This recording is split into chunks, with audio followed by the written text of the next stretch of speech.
Nk'uko mubibona ni inkuru mbonye kuri uyu munsi, gusa iyi nkuru iranaburira. Umutwe w'inkuru ugira uti Nyagiso yasabye imbabazi nyuma yo gukora live ya TikTok itajyanye n'ibihe byo kwibuka. Abinyujije ku mbuga nkoranyambaga zose akoresha, umunyarwenya Kanyabuganda Olivier uzwi nka Nyagiso yasabye imbabazi abamukurikira n'abanyarwanda muri rusange nyuma yo gutegura live ya TikTok itajyanye n'ibihe byo kwibuka Jenoside yakorewe Abatutsi igihugu kirimo.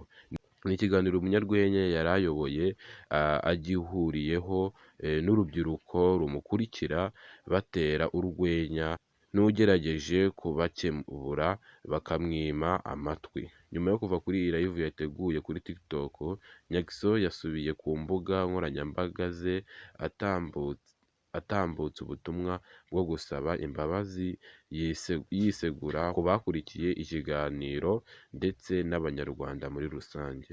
Mu butumwa bwe Nyagiso yagize ati "Aka kanya nje hano gusaba imbabazi abantu mwese mwari munkurikiye kuri live nakoze kuwa 11 Mata 2025 saa 3 z'ijoro kuri TikTok, aho njye na bagenzi banjye twari kumwe tuvuga ibintu bitajyanye n'ibi bihe turimo byo kwibuka ku nshuro ya 31 Jenoside yakorewe Abatutsi." Uyu munyarwenya yakomeje asaba imbabazi ati "Nsabye imbabazi abanyarwanda mwese muri rusange, cyane cyane abo byakomerekeje.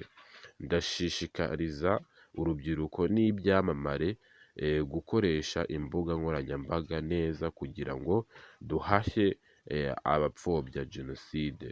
Umuvugizi w'urwego rw'igihugu rw'ubugenzacyaha RIB Dr Muragira B. Thierry yabwiye igihe ko yagiye gusesengura ibyakozwe hakarebwa icyakorwa. Ati "Icy'ibanze ni ugusesengura ibyo yakoze, hanyuma umwanzuro uzafatwa nyuma." Ubwo yarabajijwe niba ubutumwa amaze iminsi atanze bwo gusaba abahanzi gukoresha imbuga nkoranyambaga zabo barwanya abakwirakwiza ingengabitekerezo ya Jenoside,